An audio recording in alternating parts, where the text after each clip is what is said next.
પથારીમાં પડ્યા પડ્યા વિચારે મારે આંગણવાડીએ નથી જવું. ઉંદરભાઈને તો બીક લાગી ગઈ. રાતે સૂતા સૂતા એમ વિચારતા હતા કે મારે તો આંગણવાડીમાં નથી જવું.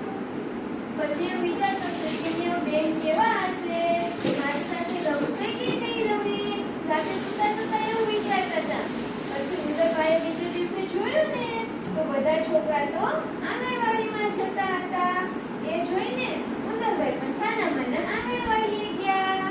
બધા જતા હતા તો એને જોઈને એ આંગણવાડીએ ગયો ઉંદર. પછી આંગણવાડીમાં ગયો તો આંગણવાડીમાં તો બેન ગીત ગવડાવે, વાર્તા કરે, કલર પુરાવે, કાગળ કાપે. પછી બપોરે સરસ મજાનું જમવાનું આપે.